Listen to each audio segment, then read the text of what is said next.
I was kind of wandering around at night, like I was molting or something, like a new creature was coming out of my former fertile body.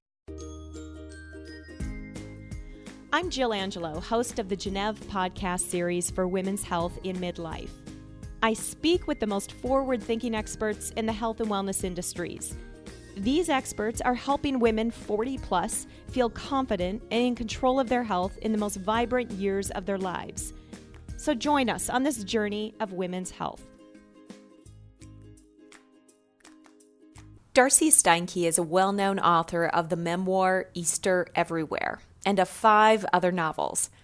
Now she's written a really wonderful book on menopause called Flash Count Diary, Menopause and the Vindication of Natural Life.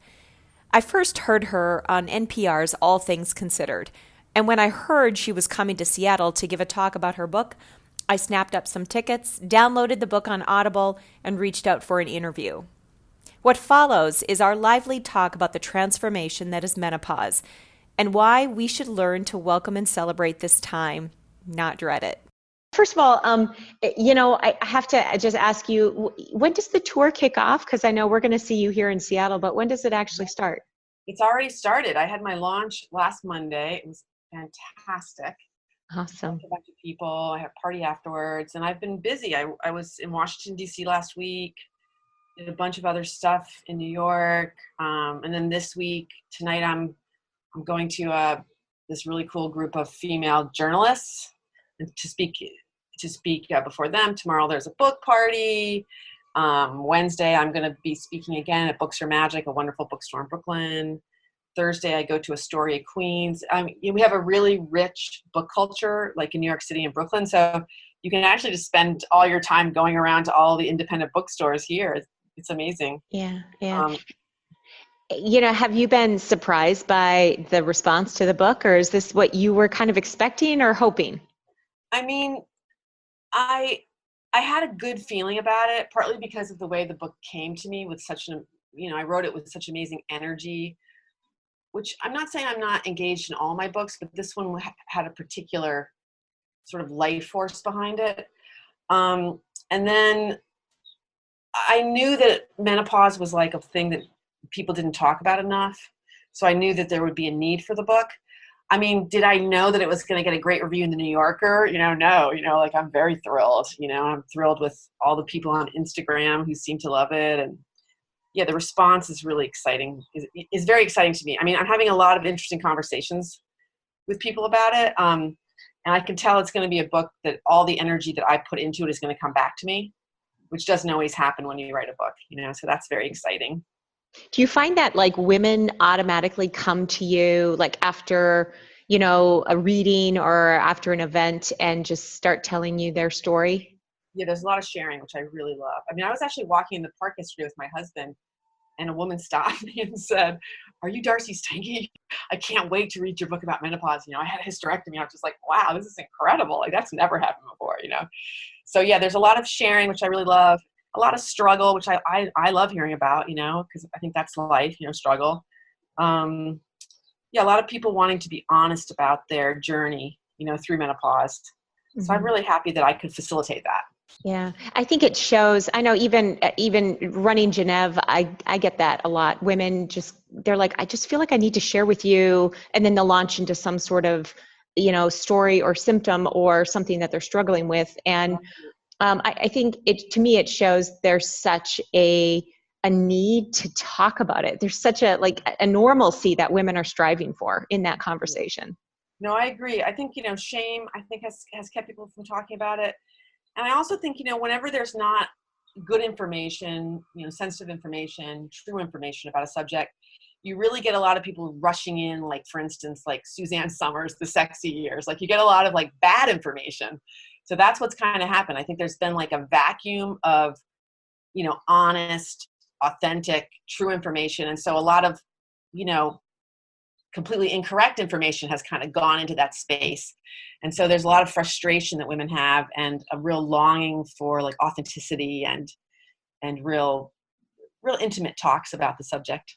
Yeah, I agree. I've listened to it on Audible. So I listened to you read the story, which I think yeah, I think it amplifies the message and the story that you're telling to hear you read it, because you have your voice is just this voice that I think so many women can identify with, or it's just so, I don't know, it just it makes it more intimate to me. So thank you for that, first of all. But I've loved consuming the book in that way. Just out of, just to hear it, obviously I heard it throughout the entire story about your experience moving into menopause and so forth. But let's start with, it sounds like, you said that there's a special energy around this book because of the energy you put into it. Talk a little bit about what your experience has been in menopause in your just simple words, and what drove you to write a book about it. Okay. Well, really what happened is it was me going through my own menopause. I mean, about 5 or 6 years ago, I had my first hot flash. I woke in the night, completely drenched in sweat. I sort of sat up, and it was weird. I felt uncomfortable. I was surprised, but it was also kind of exquisite in a way. Like, it wasn't just bad. And, being a minister's daughter, I did think to myself, God has finally, is finally contacting me, And within a few days, I realized that I was having hot flashes. And I also had sleeplessness. I had a strong sense of disorientation, outside of monthly cycling. I felt really like, who am I now? I didn't feel like my old self. I was kind of wandering around at night, like I was molting or something, like a new creature was coming out of my former fertile body. So as a writer, I do what I always do. I look around for books that can help me, with transitions, can help me understand life. And I just found so few that I really admired. I mean, the two I liked. One is The Change by Germaine Greer. It's a wonderful book about menopause. And the other is a novel called Break of Day by the French writer Colette. Like, it's also a very honest and beautiful, beautiful meditation on menopause. But there was also so many terrible books with like bad medical information on it, actually in them, incredibly sexist and misogynist. And I just got really downhearted. And even in the culture, the way no one wants you to talk about it. And I felt myself getting really kind of low. And it was during this time that I saw a little piece in the Science Times or the New York Times that the two creatures that go through menopause were human women and female killer whales. I mean, now we know that beluga, narwhals, and short fin pilot whales also go through menopause. But so this idea really thrilled me. I went directly to this essay in the journal Nature, and I read about this. And the way they know this, of course, is from studying the southern residents, the whales that are out by you guys. They live in the San Juan Islands in the Salish Sea. So I read that they have a menopause around 45, or 50, and then they go on to be the leaders of their pods. Pods are these close-knit family groups of about 10 to 20 whales. And this idea really thrilled me. And the article also talked about human hunter-gatherers and why menopause was selected. Because there's a lot of, one scientist told me that menopause is a huge evolutionary puzzle, because most creatures have children, procreate to the very end of their lives. Most creatures do not stop procreating in midlife, like we do. So through studying the whales, they sort of figured out that really what happened, and this is part of a thing called the grandmother hypothesis, is that around 50, women get so smart and so important to their community that it's more important for them to be leaders and to also be grandmothers, to grandmother their like offspring's children, than it is for them to have babies. So there becomes two groups, the group that's mothering and having children, and then there's the group of women that's basically leading the community. So this is an idea that I really, really liked, and it was the only idea that was kind of overwhelmingly positive, So I got completely obsessed with the whales. I started to watch them on YouTube. In the San Juan Islands, there's like in Harris Strait, there's a hydrophone underwater, and there's a live link to that. So I started to listen to the whales. My computer, I didn't hear them that much, but they did go by. I was able to hear them some. And I just got completely obsessed with killer whales, particularly Granny, J2, who was, a whale who died. She died in 2016. She was 105. She was just the grand matriarch of J, K, and L pods. So that's what really drove me to start writing the book. Is I got obsessed with the whales, and I got obsessed with the idea that like the whales helped me to see that that menopause wasn't the problem. It's not a disease. It wasn't the problem. The problem was menopause as it's experienced under patriarchy, so that was the actual problem. So it helped me define the problem. And once I got a hold of that, then I'm like, well, I'm going to write a whole book about this, and my book, as you know, is not just about the whales. There's the arch of the book is sort of about the whales and my obsession with them. But the book is also about, I did a hormone chapter. I did a gender chapter. I did a chapter on female anger. I went to a menopause conference in Amsterdam. So it's about more than the whales, but the whales became the through line for the book. Yeah. Yeah. And I think what I loved about that so much about the whales is it focuses on positivity coming out. It focuses on the path that we have as women to look forward to versus this, kind of misery that a lot of, I think, books on menopause or resources or, chat rooms or whatever, they commiserate. And I'm sure you hear a fair amount of commiseration. How do you think about balancing this, like what we have to look forward to with the whale analogy versus the need for some commiseration? Because I'm with you. Like I want to focus on what's ahead and what's positive. Right. I mean, I'm not against commiserating. I mean, commiserating is basically just telling your story, which I think is fine. Though I do think, I've been to therapy a lot, of course, and I know part of haven't we all? Yeah, I mean, thank goodness, right? Yeah. But what moves people forward is reframing experiences, right? So, like, I'm not saying that it wasn't uncomfortable to have hot flashes. I still have them sometimes now. The sleeplessness was hard. But when you reframe that as, I really did feel sometimes that, like, the things that I didn't need, the old parts of my life were kind of burning off of me. Like, it felt very much like I was going through, a serious, like, physical transformation, and I was going to come out like a renewed person. So I kind of reframed the hot flashes. It's not just terrible and negative, but also like a process, that was necessary for me to go forward. And the same with the sleeplessness. I felt like when I was up at night, I wasn't just like, oh, it's terrible, I have insomnia. It was like, no, I sort of need to think about this new life that's ahead. I need to think about I sort of enjoyed my insomnia, like I would think like, okay, what happened in the past? Was that like, what do I want my, next years to be like? In some ways I would meditate on my mortality a little bit, but that kind of helped me because, I have a certain amount of time left. I have some things I still want to accomplish. Right. So I think it's a lot about like reframing. Like if you think about things as purely negative, it's hard then to get to the next place. Right.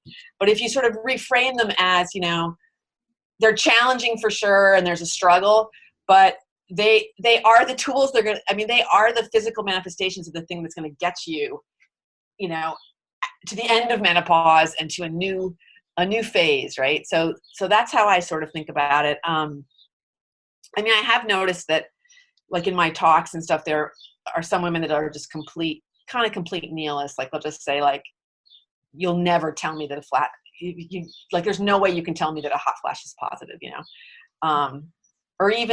or even interesting, because I wouldn't necessarily say they were positive, actually, but I would say, but they're kind of fascinating, right? Like, your body is doing this incredible thing, right? But I have encountered, like you're saying, some women who won't buy that, So I don't know what to say about that. That's sort of, I feel like those are the women that will try to eliminate the symptoms too. Yeah. Which I'm not against.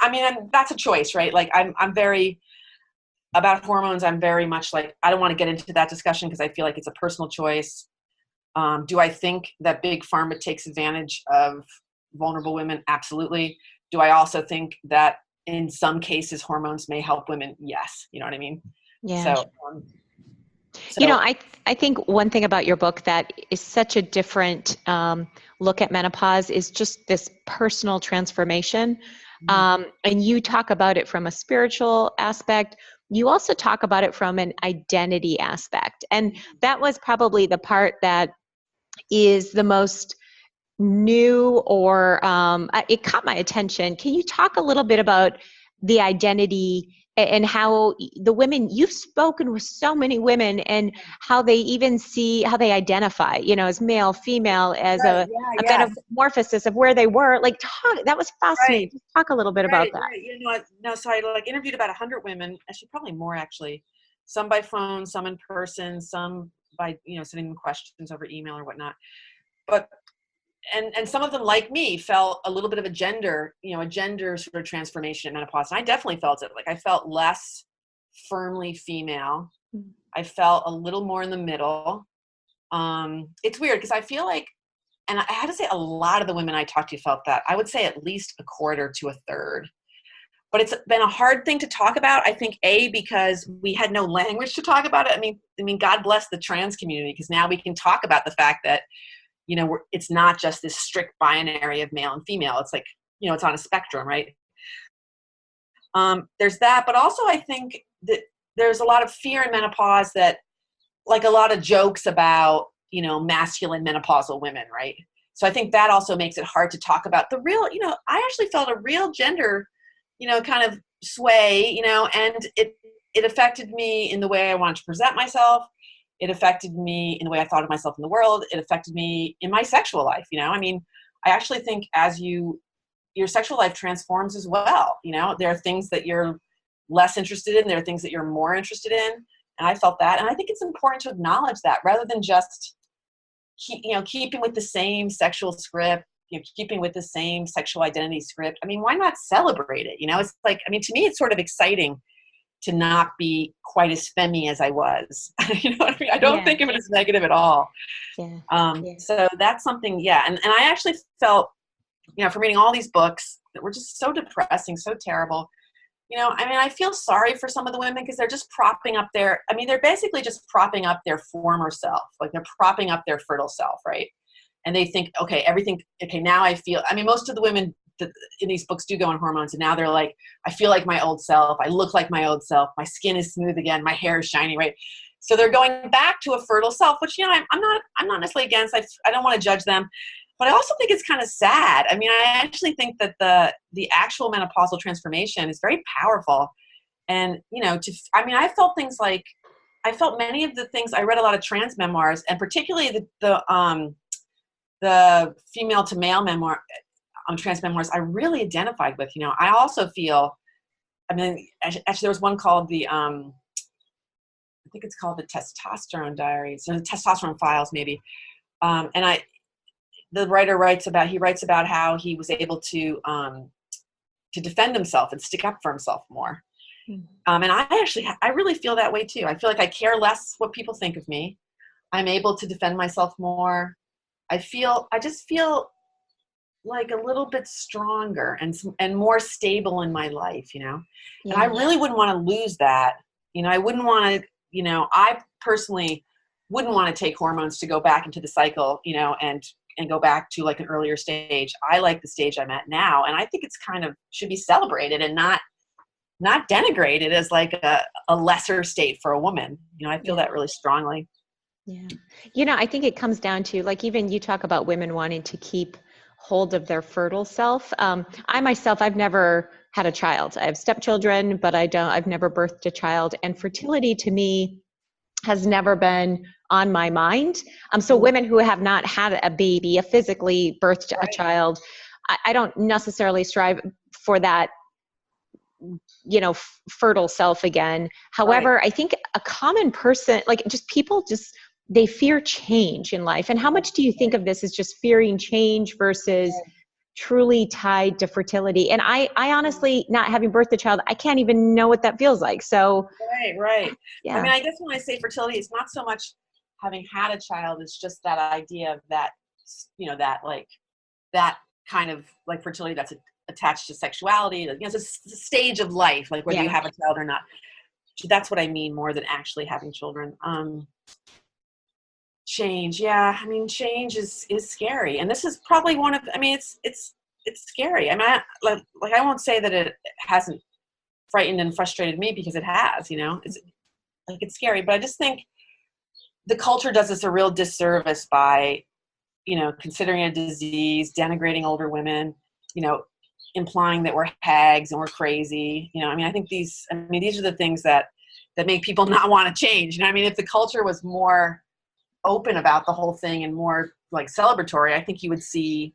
I mean, I always think like, would it be amazing to have a trend where all age women were dyeing their hair gray? You know what I mean? Like, Yeah. and gray was something cool, right? Like, I mean, there's a way in which, like, if we can celebrate older women and consider them still viable sexually, intellectually, physically, everything. I mean, that would make women a little less afraid to change, I feel like. Mhm. Yeah. You know, you, one thing you dedicated a whole chapter to like anger, you know, or the emotional side of health. And one thing that you said that I loved so much was, you know, like an angry woman is like an angry woman and an angry man is just a man being a man. Like, talk a little bit about why a whole chapter on that topic. Because I thought that correlation between men and women was so pure, and it was just like, yeah, you're so right. What's wrong with it? But talk a little bit about that chapter in particular. Yeah, well, also I feel like a lot of people associate menopause with anger and craziness from women. Like, you'll hear men say like, "Oh, she just lost her mind. She was crazy then." Or, I mean, even I had a friend recently that, you know, his mom is 55, and he told me she'd been acting kooky. And I think that's definitely because of this like cliche we have about, you know, the crazy, angry menopausal woman. I don't know. I feel like women are trained their whole lives to not be angry, to not show anger.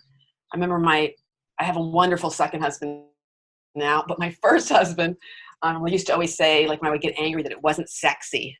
And I always think of that as like a way that like he was controlling me. Like, he was saying that I wasn't appealing, like, when I was angry, you know. But anger is like a natural thing. We have to be able to express our anger, you know. I mean, I think that's been a big problem. And also, I think one of the reasons we're seeing so much female anger right now is because it's been tamped down for so long. It's been not a thing that we were really allowed to show. It's been a thing that made us look crazy, that made us look completely unappealing.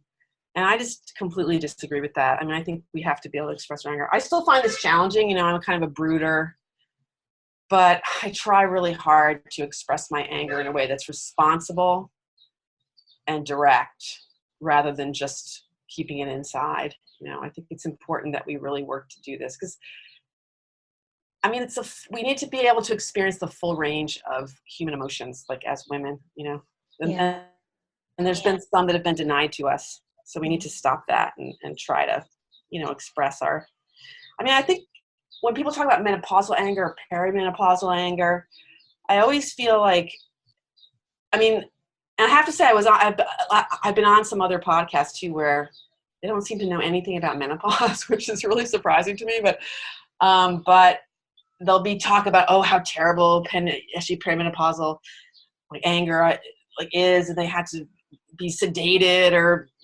whatever, go on hormones because of it. But I also just sort of feel like, well, you're probably angry for a reason. I mean, it makes me angry that the medical world tells us that our anger is unnatural and needs to be medicated. You know what I mean? Like, it kind of reminds me of PMS, which, you know, people make fun of, like, you're a bitch or whatever.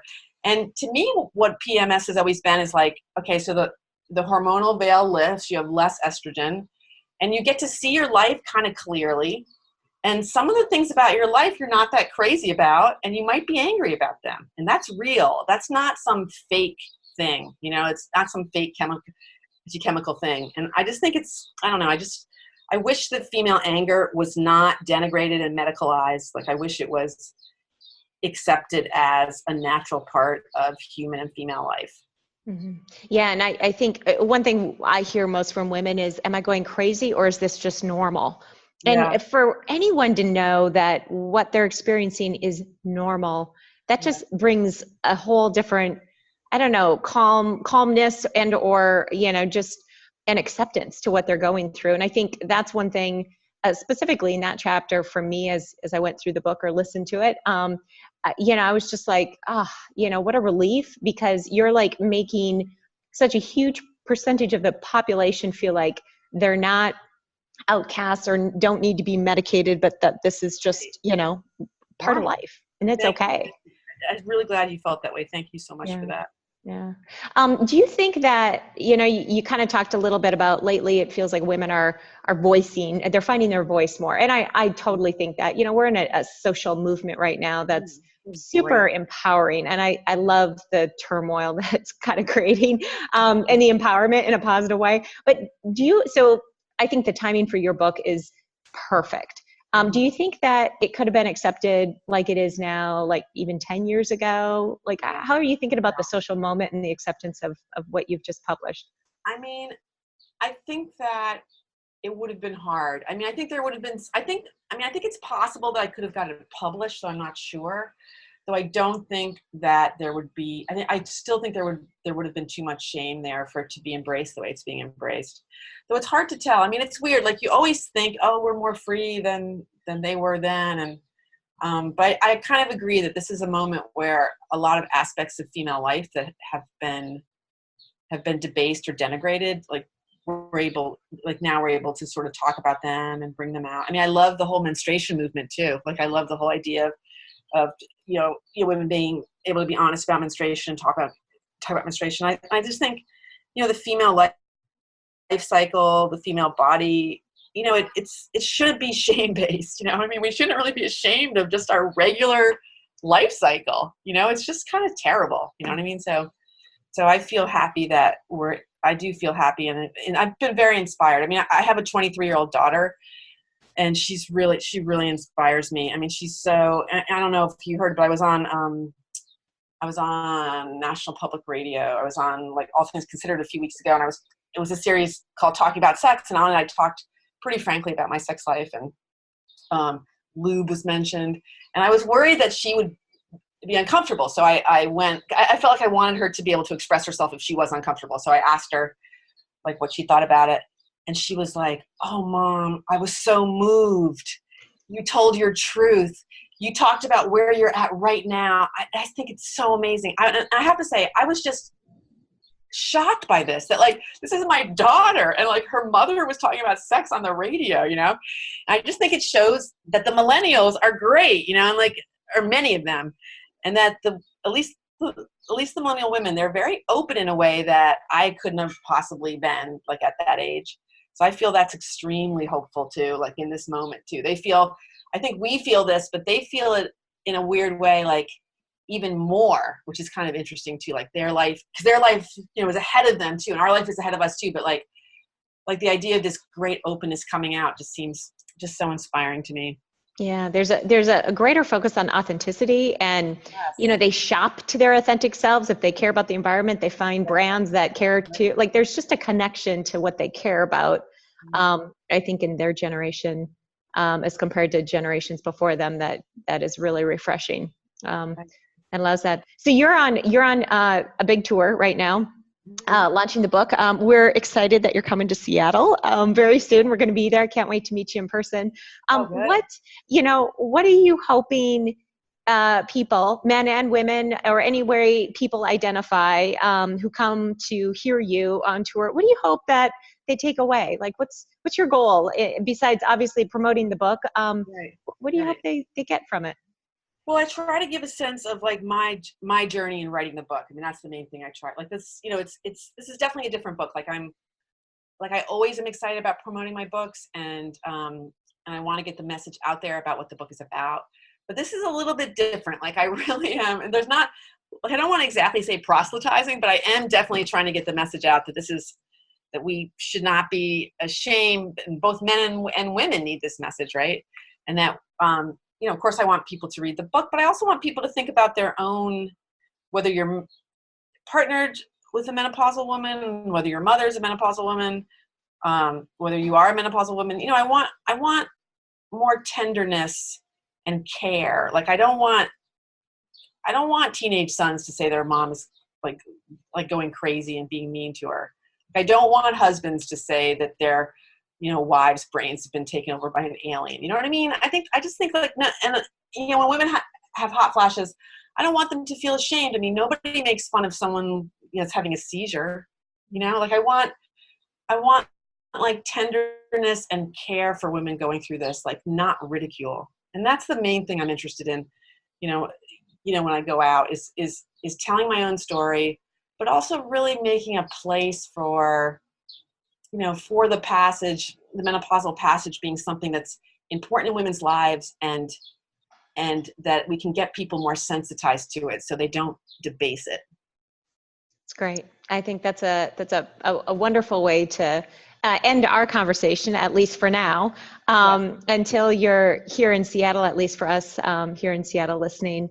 But anyone looking to come to one of your book events, they can find you at your website, www.darceysteinke.com /events.